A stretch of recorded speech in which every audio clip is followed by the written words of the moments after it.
sanad kasta xilligan oo kale waxaa magaalada Columbus ee gobolka Ohio lagu qabtaa koobka ciyaaraha garoomada dadan ee Soomaalida kaasi oo loogu yeero Columbus Indoor Soccer Tournament.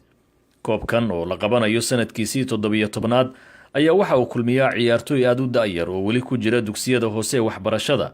ciyaartoyda kooxaha Soomaalida ee gobolada kala gedisan ee dalkan Mareykanka oo Kanada lagu kabay iyo ciyaartoydii cuslaatay ee waayihii wanaagsanaa ee Soomaaliya garoomada loo soo camiri jiray. koobka oo shalay furmay ayna ka soo qayb galeen 26 kooxood oo heerar iyo da' kala duwan ciyaaraha uga qayb galaya ayaa waxa uu socon doonaa ilaa iyo maalinta Axadda ee fooda inagu soo haysa. Bashiir Maxamuud Cilmi oo loo yaqaano Bashiir Geele waxa uu kamid ahaa dadkii koobkan ku soo bilaabay ciyaartoynimo, haatanna waa madaxa guddiga ciyaarahan qabta sanad walba. Bashiir oo aan ku sheekaysanay banaanka hore ee garoonka ciyaaruhu ka socdaan ayaa sidan u cabiray waxa ay ka dhigan yihiin qabashada ciyaarahani. waxa ugu weyn oo loo qabto horta mujtamaca Soomaaliyeed inay sarkaan dad aad sanadan aad kala maqnaydeen ayaad meeshan isku wada arkaysaan. waa farxad gooni run ahaantii sanad walbana sanadka ka sii xiga waa ka sii weyn yahay, waa ka maaragtay qaban qaaba dheer yahay, waa ka xamaasad badan yahay, marka waana ka xiiso badan yahay run ahaantii. furitaanka ciyaarahan Columbus Indoor Soccer Tournament ayaa dadka ka soo qayb galay waxaa kamid ahaa saraakiil ka socotay ciidamada booliiska magaalada Columbus. hase ahaatee ka soo qaybgalkooda ciyaaraha waxa uu dheeraa qorshe iyaga u gooniya oo ay u arkeen in madashani ay tahay tii ugu haboonayd ee looga faa'iideysan lahaa. Scott Bartholow oo ku hadlayay magaca booliiska magaalada Columbus ayaa qorshahan ku sheegay mid ay ku doonayaan inay ku xushaan Soomaaligii ugu horeeyay ka mid noqda booliiska magaalada Columbus. If you like what you see here in Columbus, we are hiring just like in soccer everybody wants to be number 1. sidaad arkaysaan waxaan halkan u joognaa inaanu askar booliis aqoran. waa sida kubadda cagta oo kale oo qof walba waxa uu rabaa inuu kaalinta koowaad galo.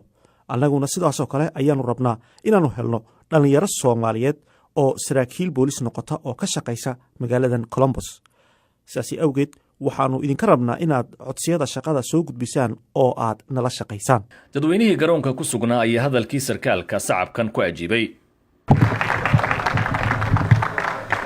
ciyaaraha Columbus oo waqtigan ku soo beegmaya xilli bulshada Soomaaliyeed ee ku dhaqan gobolada kala duwan ee dalka Mareykanku ay gurmad ugu jiraan sidii gacan uga geysan lahaayeen abaarta ka jirta gayiga Soomaaliya ayaa waxaa Bashiir Geele oo ka tirsan guddiga qabanqabada ee ciyaaruhu uu sheegay in ay sanadkan qabashada koobka u dheer tahay wax ka qabashada abaarta ka jirta Soomaaliya.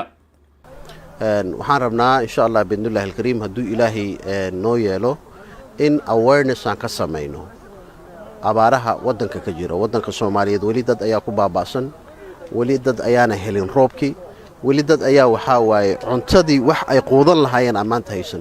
marka intaas inaan awareness aan ka samayno hadii jeerna aan isku dayno waxyaalaha markaas jira inaan abaarno oo aan wax ka sheegno. ciyaarihii furitaanka ee shalay oo taageerayaal badani ay goobjoog ka ahaayeen ayaa waxaa la ciyaaray 4 kulan iyadoo maalmaha soo socdana kulamo kuwa ka badan ay kooxo iskaga hor imaan doonaan. waxaana koobka la filayaa inuu soo gabagababo maalinta Axadda ah oo ciddii ku guulaysata ay koobkan gurigeeda la aadi doonto.